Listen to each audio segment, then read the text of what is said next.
సంపాదించిన మనీని హ్యాపీ మనీగా మార్చుకోవాలనుకుంటే విజువలైజేషన్ 2.0కి జాయిన్ అవ్వండి. Welcome to Suman TV. నేను మీ సుమన్ టీవీ నాగ్. సో ప్రస్తుతం అయితే మనం పూరిలో జరుగుతున్నటువంటి ఇన్సిడెంట్ ఏదైతే ఉందో దాన్ని చూస్తూనే ఉన్నాము. రత్న భాండాగర్ దాన్ని బయటికి తీసుకురావడం జరిగింది. అయితే ఎంత ఉంది, లెక్కింపు ఎన్ని రోజులు పట్టే అవకాశం ఉంది, దానితో పాటు ఇప్పుడే తీయాల్సినటువంటి అవసరం ఏం వచ్చింది, and spiritual point of view నుంచి చూసినప్పుడు ఫ్యూచర్లో దీనికి సంబంధించినటువంటి వాటిలో ఎఫెక్ట్ ఏమైనా ఉండే అవకాశం ఉంటుందా, ఎలా ఉంటుంది, అండ్ గతంలో కాకుండా అంటే గతంలో ఒకసారి ఓపెన్ చేయటం, దాన్ని మళ్ళీ ఆపటం, దాని తర్వాత కీ పోగొట్టుకోవటము, సో అదంతా జరగటం జరిగింది. అండ్ ఈ స్టోరీ వెనక ఉండేటువంటి కారణాలు ఏంటి, ఏం జరిగింది, ఇప్పుడు ఎందుకు ఓపెన్ చేయాల్సి వచ్చింది అనేటువంటిది ఈరోజు మనతో పాటు సుబ్బారావు గారు ఉన్నారు. సో ఆయన మాటలో అడిగి తెలుసుకుందాం. నమస్తే అండి. నమస్తే అండి. అసలు ఈ భాండాగారం మిస్టరీ ఏంటి, అండ్ ఎలా ఛేదించారు, అండ్ ఇప్పుడే ఎందుకు ఛేదించాల్సినటువంటి అవసరం వచ్చింది? ఇలాంటి భాండాగారాలు చూసినప్పుడు అసలు భవిష్యత్తు తరాల కోసం ఎంత పడ్డారు అప్పుడు వాళ్ళు అనేటువంటిది అనిపిస్తూ ఉంటుందండి. అంతేకాకుండా దాన్ని ఒక పవిత్రత కోసం దేవాలయాల దగ్గర కొన్ని శక్తులను ఉపయోగించి దాయటం అనేటువంటిది మనందరి కోసం చేసినటువంటి పని అండి వాళ్ళందరూ కూడా అప్పట్లో. ఇక ఈ ప్రస్తుత పరిస్థితి ఏమిటి అనేటువంటిది మనం చూసినప్పుడు అసలు ఇక్కడ ఇంత అనంతమైనటువంటి సంపద ఎలా పోగుపడింది అనేటువంటిది మొట్టమొదటి క్వశ్చన్ అండి. 12వ శతాబ్దంలో మొదలైనటువంటి ఈ ఆలయం తాలూకా నిర్మాణాలు మొదలైనటువంటి విధానం అయితే 15వ శతాబ్దంకి వచ్చేటప్పటికి గజపతి కపిలేంద్ర దేవ్ అనేటువంటి ఆయన అన్నమాట అండి. ఆయన చాలా సంపదను పోగు చేశారు అనేటువంటి కథనాలు చెప్తున్నాయి. అప్పట్లో అనేక రకమైనటువంటి దండయాత్రలు చేయడం జరిగింది. ఒక వీరోచితమైనటువంటి రాజు ఆయన. సో అప్పుడు వచ్చినటువంటి సంపద అంతా కూడా ఎన్నో బంగారు నాణాలు, వజ్రాలు, వైడూర్యాలు ఇలాంటివన్నీ కూడా తీసుకొచ్చి ఏనుగుల మీద పెద్ద పెద్ద పెట్టెల్లో మోసుకొని వచ్చి పెట్టారు అనేటువంటిది శాసనాల్లో చెప్తూ ఉంది. సో అంతటి సంపద అప్పటి నుంచి అలా పోగుపడుతూ వచ్చింది. దీనితో పాటు అండి మహిమ అండి, ఆ దేవాలయం యొక్క మహిమ, నిజంగా శ్రీకృష్ణ పరమాత్ముడు అక్కడ ఉన్నాడు, దానికి శివుడు కాపలాగా ఉన్నాడు అనేటువంటిది ఏదైతే చెప్తూ ఉంటారో నిజమేనేమో అనిపిస్తూ ఉంటుందన్నమాట అండి. సో ఎందుకంటే దేశం నలుమూలన ఉన్నటువంటి రాజులు కూడా ఈ దేవాలయం మీద వాళ్ళకి సంబంధించినటువంటి కానుకలను పంపిస్తూనే ఉన్నారండి. సో అంత పవిత్రమైనటువంటిది, ఎంతో విలువైనటువంటిది, ఎంతో శక్తివంతమైనటువంటి టెంపుల్ కింద దీన్ని చెప్పొచ్చండి.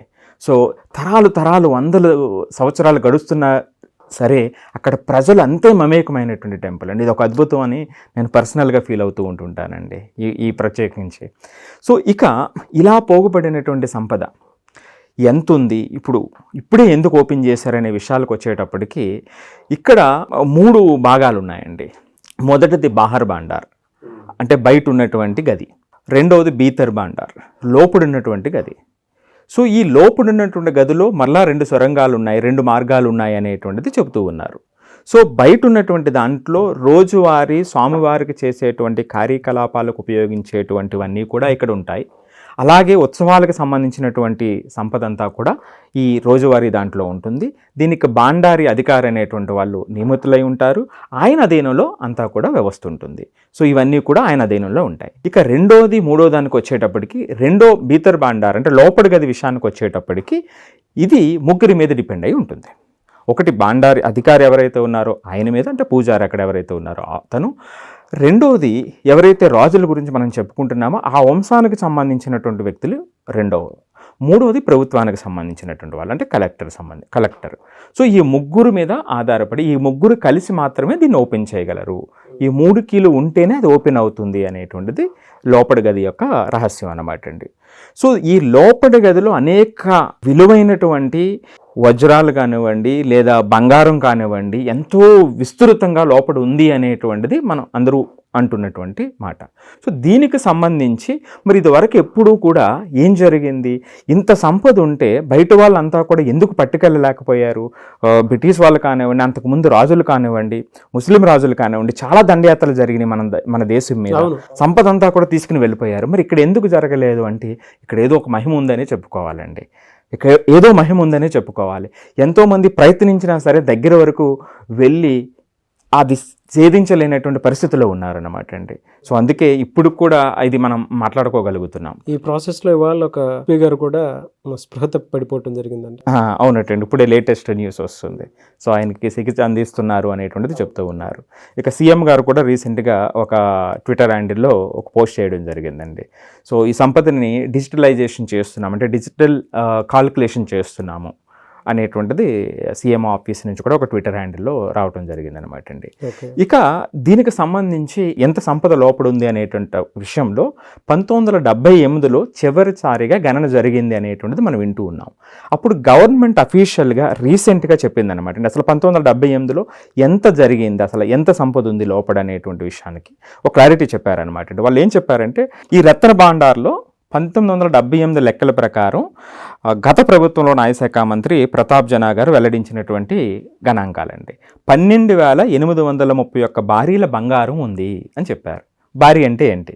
సో భారీ అంటే ఏంటంటే, ఒక భారీ అంటే 11.66 గ్రామ్స్ అనమాట అండి. అంటే మనకు తెలుగులో తులం అంటాం, అది కూడా ఎగ్జాక్ట్గా సరిపోతుంది, 11.66. సో 12,831 భారీలు. Okay, right.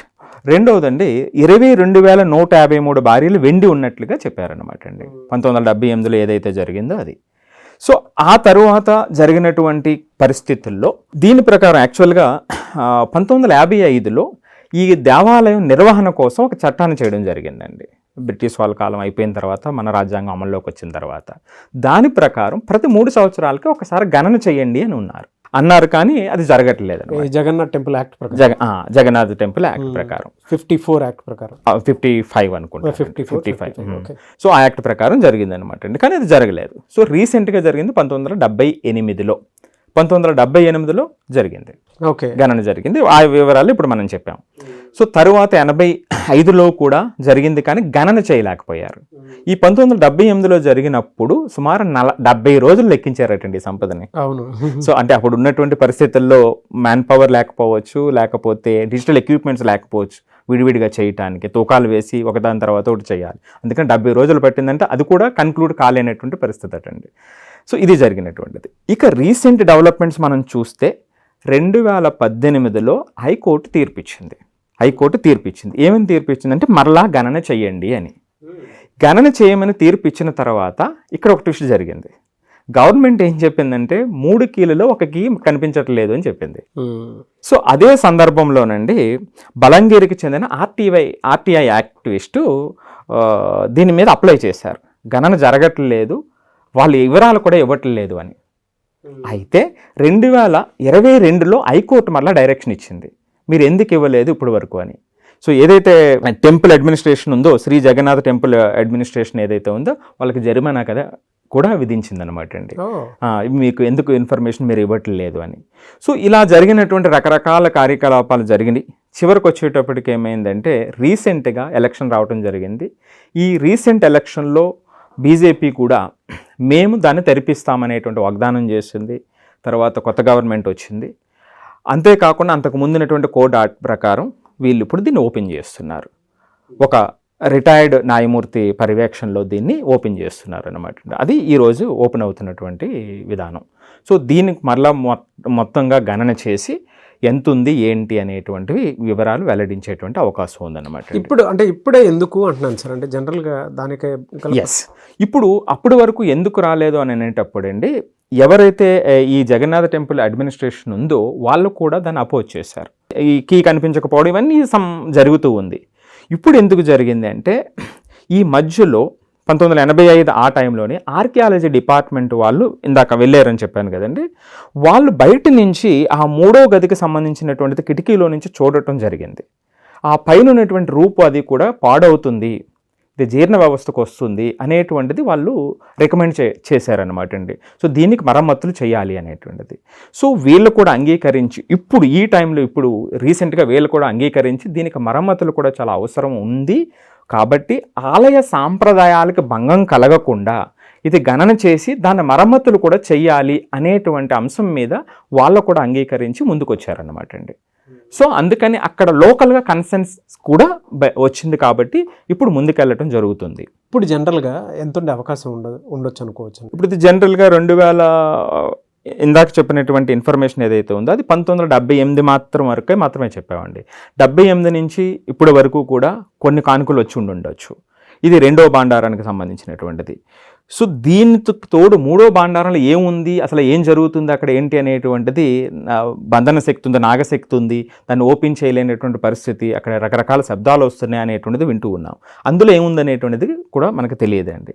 కానీ ఒక అంచనా ఏమిటంటే ఈ మూడో భాండారంలో రెండో భాండారానికి ఒక 5 రెట్ల వరకు సుమారుగా సంపద ఉండొచ్చు అనేటువంటిది ఒక అంచనా చెప్తూ ఉన్నారండి. సో జనరల్ భాండాగారం మిస్టరీ అయితే అది అదే అండి. ఎలా సార్ అంటే జనరల్గా అడుగుతున్నాను, ఈ రత్న భాండాగార్లో విలువైనటువంటి గోల్డ్తో పాటు ఇంకేం ఉండే అవకాశం ఉండొచ్చు? గోల్డ్, వెండి, దీనితో పాటు వజ్రాలు, అప్పట్లో ఉన్నటువంటి వజ్రాలు, వైడూర్యాలు. అంటే ఇప్పుడైతే మిషనరీ ఏదో వచ్చిందండి, అప్పుడు ఆ రా డైమండ్స్ అది ఉండే అవకాశం ఉంది అనేటువంటిది చెప్తున్నటువంటి మాట.